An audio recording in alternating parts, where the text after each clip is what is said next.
If you don't slow down and observe your thoughts, they will quietly decide your future. Mindset क्या है ये mindset? आज से 3 साल पहले जब मैं कुछ भी नहीं था, तब मैंने पहली बार माइंडसेट को जाना। मैंने जाना इस तरह का भी वर्ड है जो बहुत पावरफुल है। माइंडसेट को डिकोड करने के लिए इस पे ज्यादा कुछ डीप जाने की जरूरत नहीं है। बस इसको मैं सिंपल वर्ड्स में समझा देता हूं कि माइंडसेट का मतलब पॉजिटिव सोचना नहीं होता। माइंडसेट वो होता है जो डिसाइड करता है कि मुश्किल वक्त में आप एक्सक्यूज दोगे या जिम्मेदारी लोगे। जब चीजें तुम्हारे कंट्रोल में नहीं होती, तब तुम कैसे एक्ट करते हो, वही माइंडसेट है। और जब माइंडसेट डेवलप होती है तो सिर्फ हैबिट्स चेंज नहीं होती, तुम्हारी पहचान बदलने लगती है। जो चीजें पहले नॉर्मल लगती थीं, वो अनएक्सेप्टेबल हो जाती हैं, और जो चीजें पहले मुश्किल लगती थीं, अब वो जरूरी लगती है। माइंडसेट 2 प्रकार की होती है। पहला है ग्रोथ माइंडसेट और दूसरा है फिक्स्ड माइंडसेट। मैं यहां पर फोटो लगा देता हूं, आप पॉज करके पढ़ लेना। तो यहां पर 2 तरह के माइंडसेट दी गई है, तो हमारा फोकस सिर्फ ग्रोथ माइंडसेट पर ही रहने वाला है, और हम इसके डीप जाएंगे और समझेंगे कि ये आखिर रियल लाइफ में अप्लाई कैसे होती है।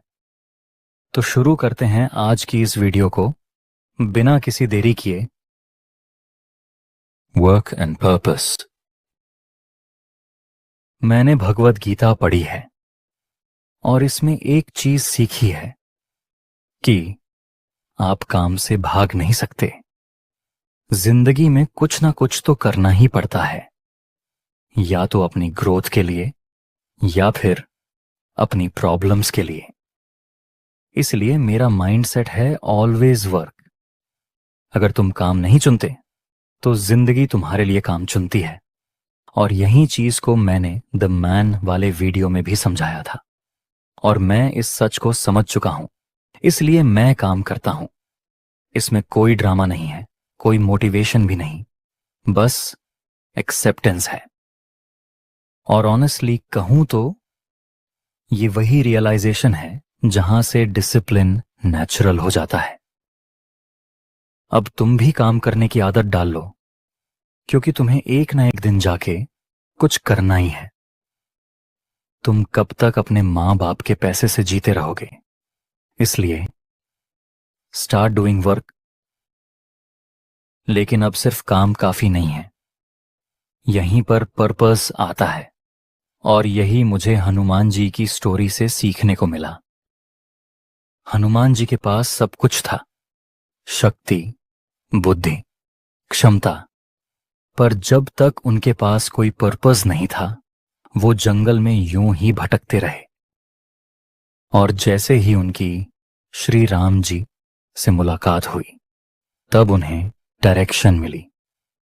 वही दिशा उनको अंदर छुपी शक्ति को बाहर ले आई। एक बात बताऊं, काम तुम्हें डिसिप्लिन देता है, पर्पस तुम्हें डायरेक्शन देता है, और जब दोनों साथ आ जाते हैं, पोटेंशियल अनलॉक हो जाता है। माइंडसेट का मतलब हीरो बनना नहीं होता। माइंडसेट का मतलब है रोज अपना काम करना और ये जानना कि तुम ये काम क्यों कर रहे हो। जिस तरह हनुमान जी बिना पर्पस के जीवन में कुछ भी नहीं कर पा रहे थे, उसी तरह हम भी पर्पस के बिना अधूरे हैं, चाहे हमारे पास कितनी भी पावर या पोटेंशियल हो। मैं यहां काम करने का मतलब पैसे कमाने की बात नहीं कर रहा हूं। मैं यहां काम करने का मतलब खुद को आगे ले जाना, खुद को अपग्रेड करना, या कुछ सीखना जो तुम्हें लाइफ में एक बेहतर इंसान बना सके।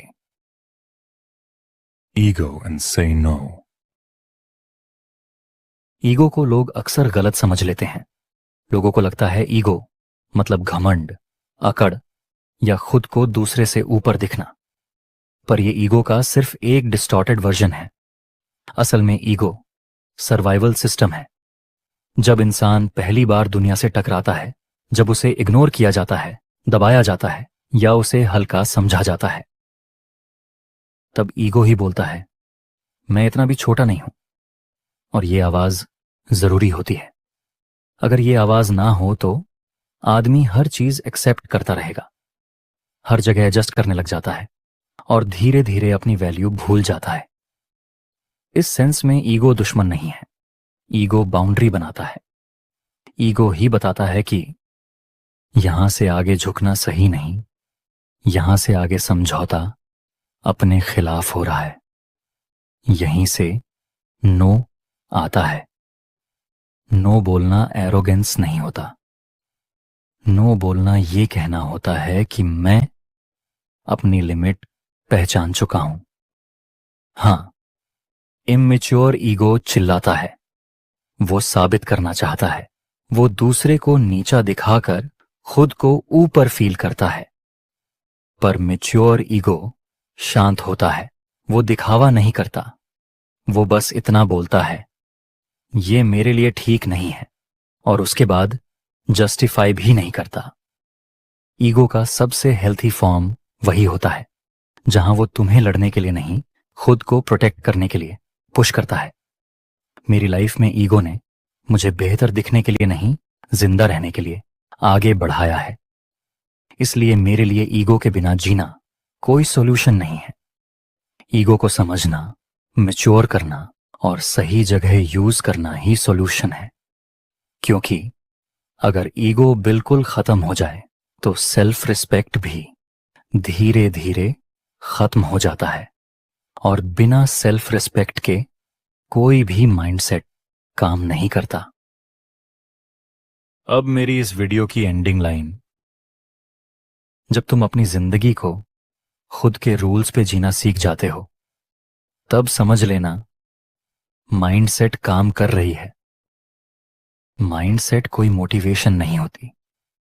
माइंडसेट वो जगह होती है जहां आदमी अपनी जिंदगी को रिएक्शन से चॉइस में बदलता है। माइंडसेट दिखाने की चीज नहीं होती। माइंडसेट वो होती है जो तुम अकेले होते हुए भी तुम्हें सही जगह पे रखे। अब बस यहीं तक था हमारा ये वीडियो। उम्मीद करता हूं कि ये वीडियो आपको जरूर पसंद आई होगी। हम फिर मिलते हैं किसी और वीडियो के साथ। तब तक के लिए गुड बाय।